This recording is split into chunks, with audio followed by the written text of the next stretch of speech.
The Trinidad and Tobago government moves to grant further autonomy to Tobago. Our top story in Caribbean Newsline for Friday, March 9th from the CMC News Center in Bridgetown. I'm Ricardo Roberts. Good evening. Thanks for joining us. The Trinidad and Tobago government on Friday presented legislation to Parliament seeking to amend the Constitution to grant further autonomy to the sister isle Tobago. In presenting the motion in Parliament on Friday, Prime Minister Dr. Keith Rowley said the amendment of the Republican Constitution, which establishes the present foundation, is necessary to provide the autonomy which Tobago requires. He added that the amendment will allow Tobago to play a meaningful role in the fulfillment of the Sustainable Development Goals, as well as to advance and align Tobago's development towards the attainment of Vision 2030. Rowley told legislators that the Constitution Amendment Tobago Self-Government Bill 2018 would be sent to a joint select committee, adding that he hopes it will be received and advanced to the satisfaction of all, particularly Tobagonians. Joint Select Committee is expected to report to the Parliament by July 31st this year. Staying in Trinidad and Tobago, Prime Minister Rowley is seeking clarification on the legality of a sabbatical leave granted to Chief Justice Ivor Archie. Minister in the Prime Minister's office, Stuart Long, told reporters on Thursday that Dr. Rowley had written to President Anthony Carmona on the issue. We get more in the CNews report. According to Minister in the Office of the Prime Minister, Stuart Young, there are no terms or conditions that allow the Chief Justice to proceed on sabbatical leave. In the letter sent to the President, the CJ pointed out that the Salaries Review Commission's 98th report, dated November 13, 2013, allowed judges who have a minimum of 7 years continuous service to have up to a 6-month sabbatical. But this may not be the case, according to Minister Young. When the executive, the Prime Minister, having received this piece of correspondence, for the first time being told of the possibility or the suggestion, or rather a decision, it appeared, for the Chief Justice to go on a sabbatical for 6 months, he then immediately consulted with or called for the 98th report of the Salary Reviews Commission. And that report did not have it as a recommendation that there be any sabbatical period for judicial officers. Minister Young noted that within the 98th report, there was a suggestion that a sabbatical should be added to the terms and conditions. So it was not even put forward by the Salary Reviews Commission as a recommendation to then be laid in Parliament and then be taken on for the deliberation of the Cabinet. So the Prime Minister has now written, as of yesterday, to the President, His Excellency the President Anthony Carmona, asking that where does this whole issue, I'm paraphrasing here, where does this whole issue of a sabbatical arise, and why is he being called upon to enter into this consultative process? The sabbatical was granted by President Anthony Carmona to allow Chief Justice Ivor Archie to rest, reflect, and to participate in the United States Federal Judicial Center's Visiting Foreign Judicial Fellows program in Washington, D.C. over the next 4 to 6 months. The CJ sought approval of the leave from President Carmona on November 8th last year, and it was granted on February 5th. Chief Justice Archie recommended that Appeal Judge Alan Mendonca act in his post while he is away. Questions were raised earlier this week over Chief Justice Ivor Archie's decision to go on 6-month sabbatical leave starting on Sunday in the midst of his current battle with the Law Association of Trinidad and Tobago over public allegations of misconduct against him.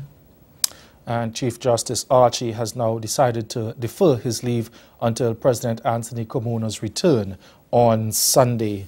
The Parliamentary Elections Office in Grenada is reporting a higher turnout of police officers at Friday's special polling ahead of next Tuesday's general election.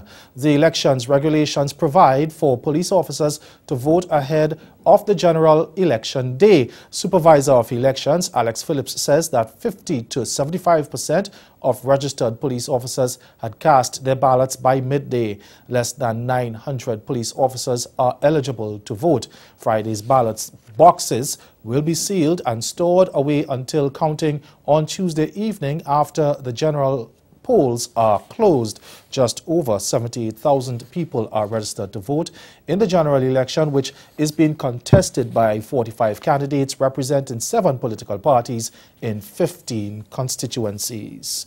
In Antigua and Barbuda now, the leader of the main opposition United Progressive Party, Harold Lovell, is predicting his party will win the majority of the 17 seats up for grabs in the March 21st general election. He did not say how many seats he believed in the party would win, but he said a mock poll had showed that, at best, the UPP would emerge with a clean sweep. Lovell, who is leading the UPP into a general election for the first time after succeeding former Prime Minister Baldwin Spencer as the leader, he said the party is extremely happy with where it is right now going into election later this month. He said the internal polls show the party winning a majority of the seats but declined to give a figure.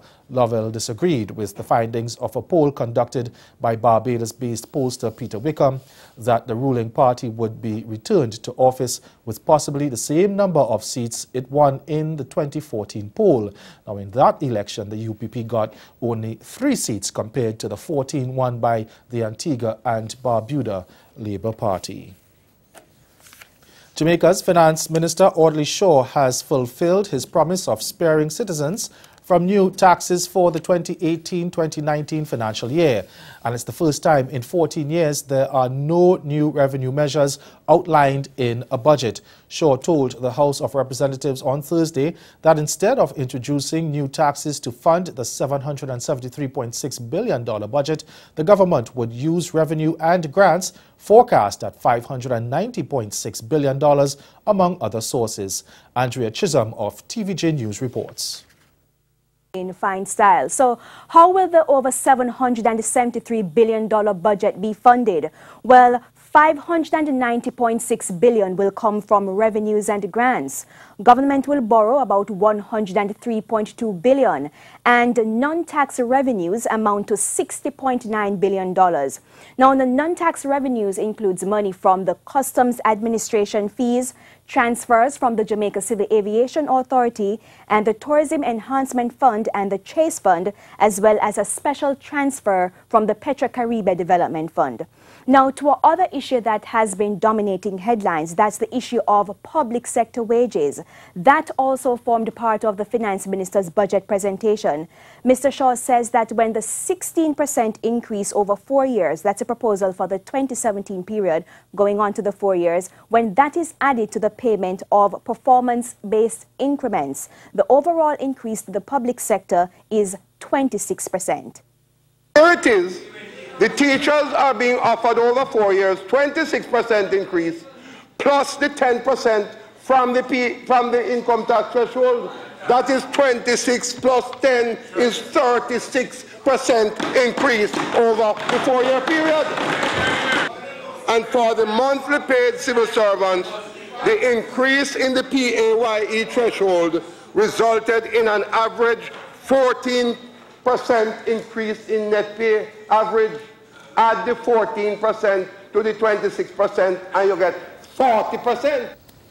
Well, the government has received thumbs up from the business community for not imposing any new taxes. The Private Sector Organization of Jamaica and the Jamaica Manufacturers Association says this is a move in the right direction. Now, PSOJ President Howard Mitchell says supports the budget, or he rather supports the budget as long as reform is used as an incentive for productivity. But JMA President Maitri Siaga says manufacturers are still concerned about the growth component of the economy. He urged the government to put more of its efforts into the manufacturing industry and it would see the elusive growth it's looking for. Meantime, the opposition isn't satisfied with the no new taxes announcement. In fact, it's challenging the Andrew Holness administration to cut taxes. Opposition spokesperson on finance Mark Golding is asserting that the government has fallen short because based on the current economic climate, it could have done more for the most vulnerable in the society.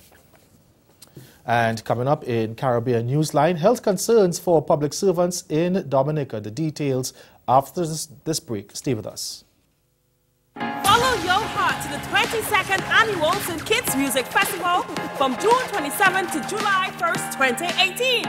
Featuring Kester Band, Sister Longy, Small Axe Band, Nyla Blackman, and Betty Watt.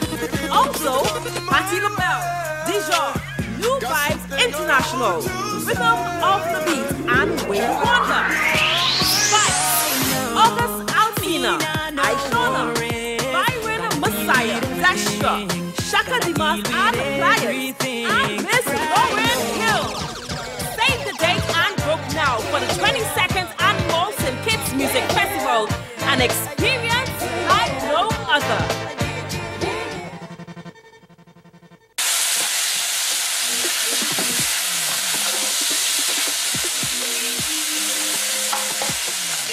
So you're going to put about 1 tablespoon of salt in here.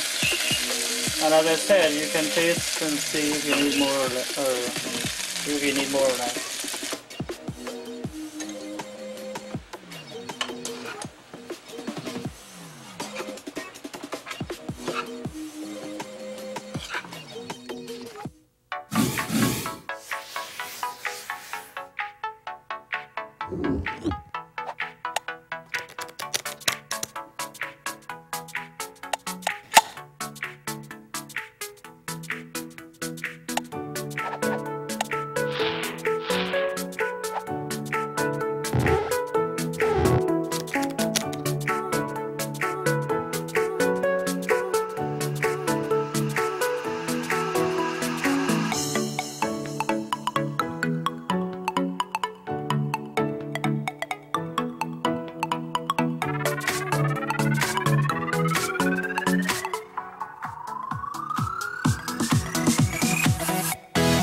And welcome back. We continue in Dominica, where the health of public servants is under the microscope.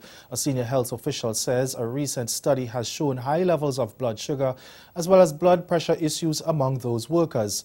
Director of Primary Health Care Service, Dr. Laura Esprit, says the result of the health awareness campaign for public servants reflect a need for change if dents are to be made in the battle against chronic non-communicable diseases. We did a bit of analysis though, in terms of random blood sugar.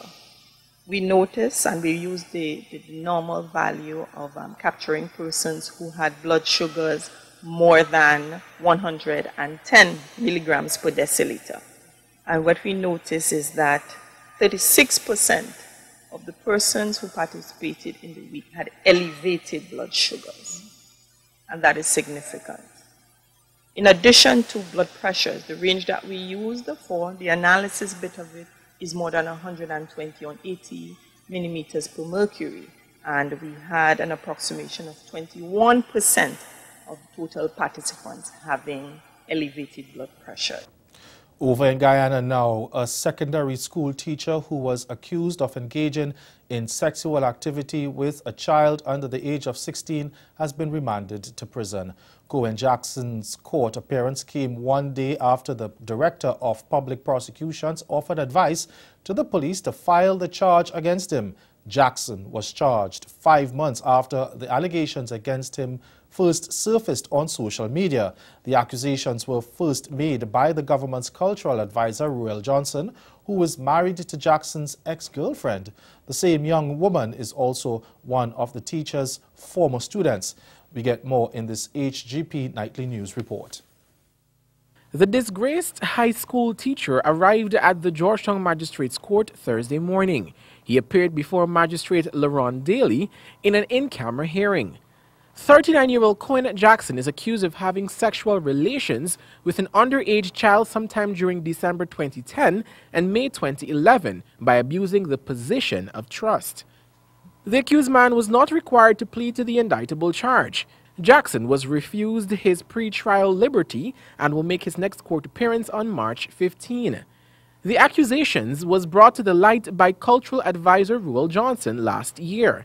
Jackson, shortly after the accusation, held a press conference and claimed that the accusations against him had been concocted by Johnson. I wish to deny the accusation being peddled by Mr. Johnson and believe that he is using this as a basis for his self-promotion, disregarding what damage is done to many, many persons' profession, reputation, and character. 5 months after the allegation was made public, the Director of Public Prosecutions advised the police to institute charges against the high school teacher. The Ministry of Education had conducted its own investigation. Those findings were eventually handed over to the police. Still in Guyana, the judiciary is holding a two-day conference on oil and gas law training development with the acting Chancellor Justice Yvonne Cummings Edwards. She said the conference is important in helping members of the legal profession to be proactive in embracing the sector.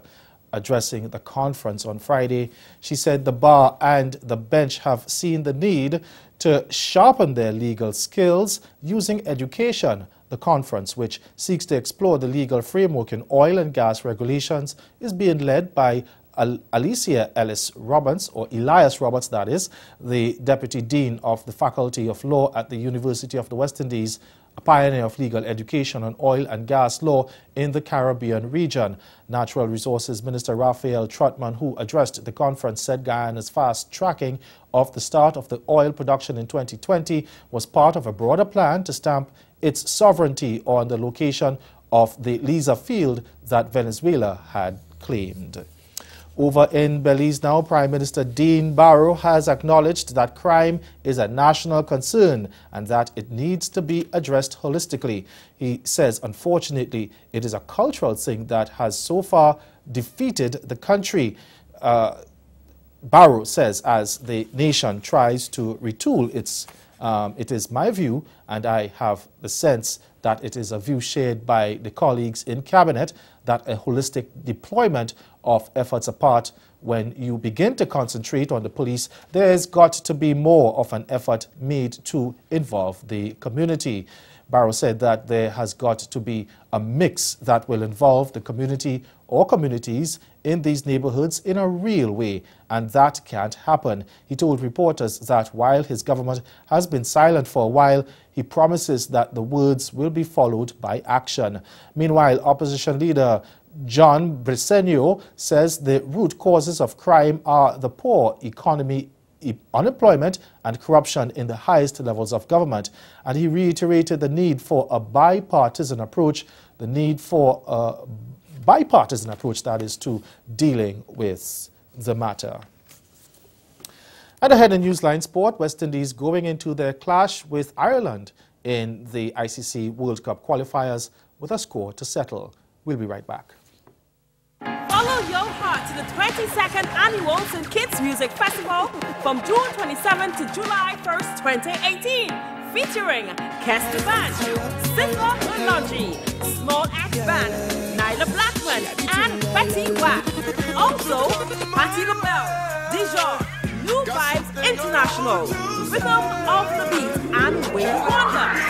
Spice, August Alsina, Aishona, Byron Messiah, Dasha, Shaka Dimas, and Pliers, and Miss Lauren Hill. Save the date and book now for the 22nd Annual St. Kitts Music Festival, an experience like no other. So, but you've been working on this sort of research for your entire lifetime, as far as I can see, Carl, both as an architect and an urban planner and an advocate and a writer. Was there anything new revealed in what's happened this year? I wouldn't necessarily say it was new, but it was kind of a wake-up call. I mean, we just recently in Northern California experienced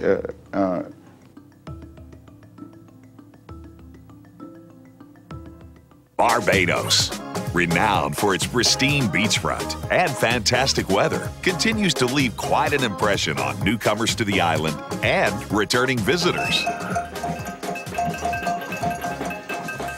The Caribbean island, Quite popular as a vacation hotspot, is not only beautiful due to its natural aesthetics, the island of Barbados continues to grow in popularity because of unique connections developed with our people, our culture.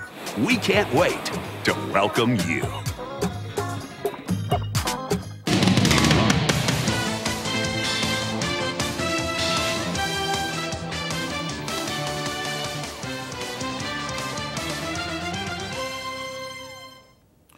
West Indies believe they have a score to settle when they clash with the dangerous Ireland in their third match of the all-important ICC World Cup qualifiers on Saturday. Now, at the World Cup 3 years ago, the Irish stunned the Caribbean side by 4 wickets in New Zealand after producing a remarkable run chase to overhaul a competitive 304. Now, that preliminary round loss has remained with the Windies since then. And Captain Jason Holder said Saturday's contest at the Harare Sports Club would be a good time as any to erase those bitter memories. Yeah, unfortunately, didn't get the 100, but I guess that's the way the game plays. It's just another opportunity. I guess it's around the corner for me to make wrong things right in a sense, But I'm not really setting the 100 per se. It was just trying to get the team over the line. I felt I didn't want the game to go down to the 47th, maybe 48th or 50th over. I wanted to kill the game, way before that. So started to push it on a little bit more at the end, just to put them back under some pressure. It worked out for me, and I was glad to be there at the end. Okay, we do apologize for that wrong clip there. Going up against a strong, experienced Irish side, Holder said it was important that his batsmen played sensibly and maximized the innings. That we soak up some pressure up front in our innings and try to bat as deep as possible. The nature of Chris and guys like Evan, who really take control of the power play, and those are dominant figures. So if they can get off and hopefully just take us deep into the innings, that'd be really good, and the other guys can come in and support. We just want to keep playing the cricket that we want to play. We always speak in the dressing room about the direction which we want to go in, and I think we're hitting the nail on the head. We're making improvements. I think this tournament is wonderful for us. It gives us a chance to build some momentum. Get things going in our ODI format, and hopefully we can continue winning in this tournament and win the overall tournament. Meanwhile, Holder is not disappointed about missing out on a century after he led his side to a 6-wicket victory in the ICC World Cup qualifier match against Papua New Guinea on Thursday. Now chasing an uncomplicated 201 for victory, the Caribbean side slumped to 58 for 4 in the 12th over before the right-handed Holder arrived to stroke a classy career-best unbeaten 99 and take his side over the line in 43 overs. Holder says his only focus was getting the team over the line. I thought Shea was outstanding. Obviously carrying a niggle. He's put his hand up. He was a champion today. He probably didn't get the big score he was probably looking for, but he played a part in this victory. And not to mention, not to forget, Carlos Brathwaite. His spell was tremendous for us. Put us in this position. I felt his second spell was obviously a spell that changed the game for me. He came up and got some very important wickets after the Papua New Guinea guys have built a pretty good partnership. So I was really pleased with him. I thought the other guys supported well. I think Nikita Miller was outstanding again. We've been doing some pretty good things so far. So hopefully we can continue. West Indies star Andre Russell could face up to 2 months on the sidelines after being ruled out of the ongoing Pakistan Super League with a hamstring injury. The Jamaican, who plays for Islamabad United, sustained a grade 2 tear while playing against Karachi Kings on Sunday in Sharjah. Islamabad United physio, Errol Alcott has since alluded to a time frame of between 4 and 8 weeks for the player to return to action. The injury also raises doubt over Russell's role in the Indian Premier League, which bowls off on April 7th, as he is expected to turn out for Kolkata Knight Riders. Russell only returned to competitive cricket last month after serving a 1-year anti-doping whereabouts ban. He played 6 matches for his native Jamaica Scorpions in the West Indies domestic 50 overs tournament, but managed just 3 for Islamabad. And over in Trinidad and Tobago now, an attorney representing table tennis players says athletes ought to be told why they are being excluded from national teams participating in international tournaments. That's the position of Emir Crown, who who is representing top table tennis player Dexter St. Louis, along with female player Rian Chung. Both St. Louis and Chung have taken the Table Tennis Association to court after being left out of the contingent heading to the Commonwealth Games in the Gold Coast, Australia next month. And as we hear in this report from TV6's Vinod Nawani, the attorney believes there were flaws in the selection process.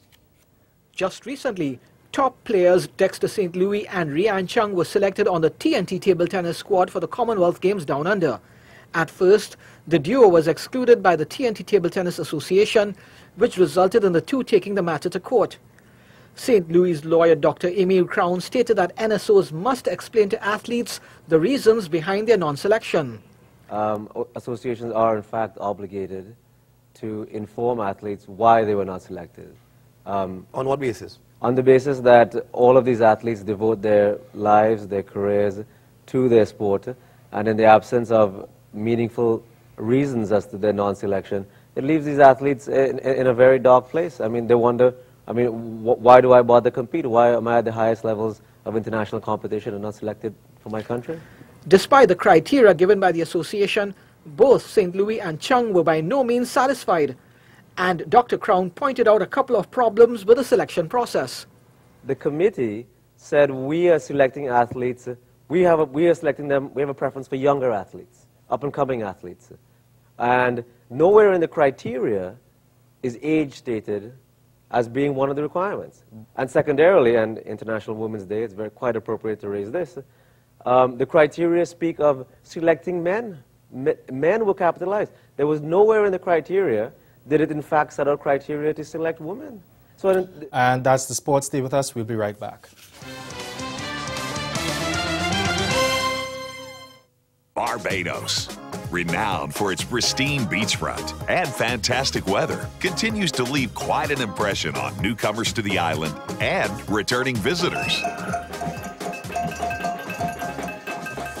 The Caribbean island, quite popular as a vacation hotspot, is not only beautiful due to its natural aesthetics. The island of Barbados continues to grow in popularity because of unique connections developed with our people, our culture. We can't wait to welcome you.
Again, the major developments of this day. The Trinidad and Tobago government presents legislation seeking to amend the constitution to grant further autonomy to the sister isle, Tobago.